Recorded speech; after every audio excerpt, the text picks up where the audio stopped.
আমিরে জামাত বাংলাদেশ জামাত ইসলামের আমির ডাক্তার শফিকুর রহমানকে এনসিপির ঐতিহাসিক স্বীকৃতি নিয়ে তোলপাড়। দর্শক, ডাক্তার শফিকুর রহমানকে প্রধানমন্ত্রী বানাতে পুরো বাংলাদেশ প্রস্তুত। দর্শক, এনসিপির আহ্বায়ক নাহিদ ইসলাম বলেছেন, ফ্যাসিবাদ বিরোধী লড়াইয়ের অন্যতম বীর সেনাপতি জামাতের আমিরে জামাত ডাক্তার শফিকুর রহমান। এর অর্থ হচ্ছে আমাদের যে 24শে জুলাই যুদ্ধ, দ্বিতীয় স্বাধীনতা যুদ্ধ, দ্বিতীয় স্বাধীনতা যুদ্ধের অন্যতম নায়ক বীর সেনাপতি, অনেকটা প্রধান সেনাপতির মতো আমিরে জামাত বাংলাদেশ জামাত ইসলামের আমির ডাক্তার শফিকুর রহমান। এই বিষয়টা কেমন একটু সহজভাবে উপস্থাপন করি। এবং 1971 সালে একটা মহান মুক্তিযুদ্ধ হয়েছে। সেই মুক্তিযুদ্ধের যারা পরিচালক, যারা সেক্টর কমান্ডার, যারা যুদ্ধ পরিচালনা করেছেন প্রবাসী সরকার হিসেবে, এবং যারা মাঠে যুদ্ধ করেছেন, নেতৃত্ব দিয়েছেন সেক্টর কমান্ডাররা, সবাই স্বীকৃতি দিয়েছে বা সবার নেতা ছিল শেখ মুজিবুর রহমান। শেখ মুজিবুর রহমান জেলে ছিলেন, তিনি কিন্তু মাঠে অস্ত্র নিয়ে নামেননি।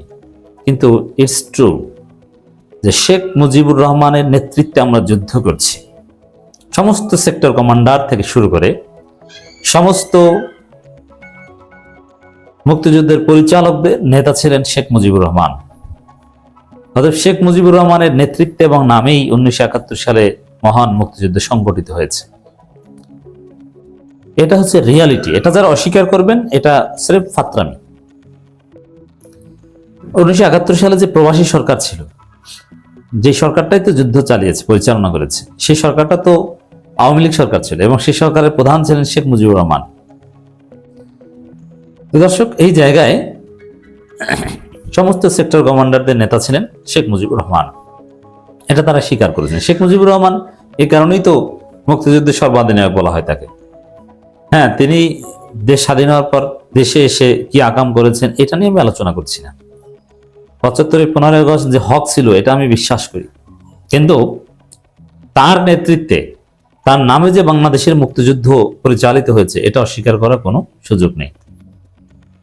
এটা সবাই স্বীকার করেছে। ঠিক তদ্রুপ এখন আমাদের দ্বিতীয় স্বাধীনতা যুদ্ধের যারা নায়ক, যারা সেক্টর কমান্ডার, এই যে সমন্বয়কটা ছিল এক একটা সেক্টর কমান্ডার। কোন সমন্বয়ক, এই 6 সমন্বয়ক, এদেরকে বলা যায় বীর শ্রেষ্ঠ, বা যারা শহীদ হয়েছে আবু সাইদ, ওয়াসিম, শান্ত, এরা একজন বীর শ্রেষ্ঠ। আবার বড় বড় সমন্বয়করা এক একজন সেক্টর কমান্ডার, ছোট ছোট সমন্বয়করা এক একজন সাব সেক্টর কমান্ডার, ব্রিগেড প্রধান, এরকম এইভাবে সাজিত করা হয়েছে। জুলাইটা তো এক প্রকার যুদ্ধ ছিল, দ্বিতীয় মুক্তিযুদ্ধ বলা হয়। কিন্তু ডাক্তার শফিকুর রহমান কিন্তু কোথাও কোথাও অস্ত্র নিয়ে, লাঠি নিয়ে, ক্রিকেট স্টাম্প নিয়ে মাঠে নামেন নাই। কিন্তু এগুলোর নেপথ্যে অন্যতম বীর সেনাপতি ছিলেন ডাক্তার শফিকুর রহমান। এটা এখন কারা স্বীকার করছে? সেক্টর কমান্ডাররা স্বীকার করছে। শেখ মুজিব যেরকম জেলে ছিলেন, কিন্তু মুক্তিযুদ্ধ হয়েছিল শেখ মুজিবের নামে। তা আমিরে জামাত জেলে ছিলেন না, তিনি পালাতক থেকে, দেশের ভিতরে থেকে সবকিছু সমন্বয় করেছিলেন, বা একটা বড় অংশ সমন্বয় করেছিলেন। কি সমন্বয় করেছিলেন এটা একটু আপনাদেরকে বুঝাই। একটা পর্দার অন্তরের একটা খবর বলি। এই যে নাহিদ ইসলামরা, হাসনাত, শারজিস, নাহিদরা, তাদের তো লোক নাই। সাধারণ জনগণ ডাকে সাড়া দিয়েছে একটা পর্যায়ে, কিন্তু প্রথমে তো আন্দোলন শুধু শিক্ষার্থীদেরকেই করতে হয়েছে। তখন তো ছাত্রলীগের দখলে ক্যাম্পাস। লোক আছে কাদের এটা তো জানেন, যে লোক আছে শিবিরের। সাদিক কায়েমরা সমন্বয় করত, এবং সাদিক কায়েমদের সাথে সার্বক্ষণিকভাবে শিবিরের ঢাকা বিশ্ববিদ্যালয়ের সাবেক এক সভাপতি, যিনি এক বাসায় থেকে কয়েকজন সভাপতি একসাথে থেকে আমিরে জামাতের সাথে সবকিছু কমিউনিকেট করতেন, এবং আমিরে জামাতের কাছে জিজ্ঞেস অনুমতি চাইতেন, আমরা আজকে এই কর্মসূচি দিতে চাই, এইভাবে করতে চাই, এইভাবে করতে চাই।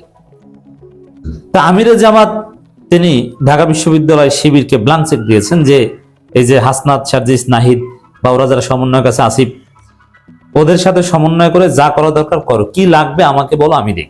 এবং আরো অনেক পরিকল্পনা দিয়েছে।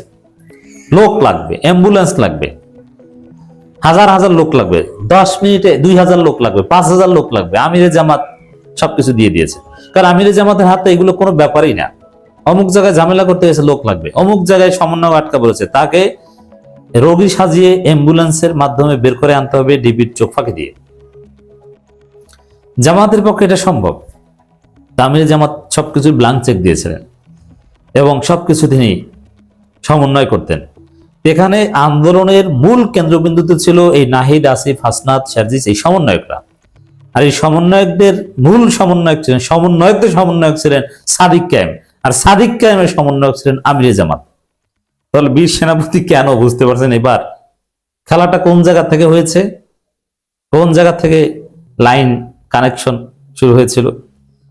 আর এটারই স্বীকৃতি দিলেন নাহিদ ইসলাম যে ওই লড়াইয়ের অন্যতম বীর সেনাপতি ছিলেন আমিরে জামাত ডাক্তার শফিকুর রহমান। এই স্বীকৃতি কেন দিলেন? এখন নাহিদ ইসলামরা জাস্ট জোটের শরিক, কিন্তু জোটের শরিক হিসাবে 24-এর ক্রেডিট পুরোপুরি নিজেদের রাখাটাই কিন্তু যৌক্তিক ছিল। যেমন নাহিদ ইসলাম একটা সময় ছিল যে সাদিক কায়েমকেও সমন্বয়ক মানতে রাজি ছিলেন না, মনে আছে? অথচ সমন্বয়কদের আব্বা ছিলেন সাদিক কায়েম, এটা হচ্ছে সত্য কথা। কিন্তু নাহিদ ইসলামরা মানতে রাজি ছিলেন না, কারণ ওই যে তখন নাহিদের লোককে, নাহিদের আব্দুল কাদের, এখন অবশ্যই সে আব্দুল কাদের নাহিদকে এই বক্তব্যের জন্য সমালোচনা করছে। চিন্তা করেন যে রাজনীতি কেমন, কিভাবে রং বদলাতে পারে। তো এখানে যে নাহিদের ভিপি দরকার, অতএব সাদিক কায়েমকে স্বীকার করি না।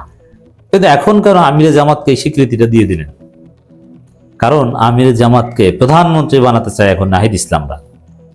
যাকে প্রধানমন্ত্রী বানাবেন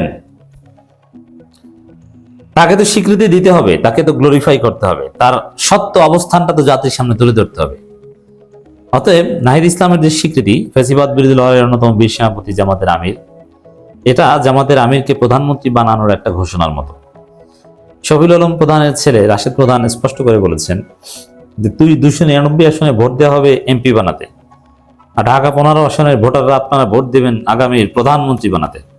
এখন পর্যন্ত যেমন তারেক রহমান বিএনপি জোটের প্রধানমন্ত্রী ক্যান্ডিডেট, ইটস স্পষ্ট।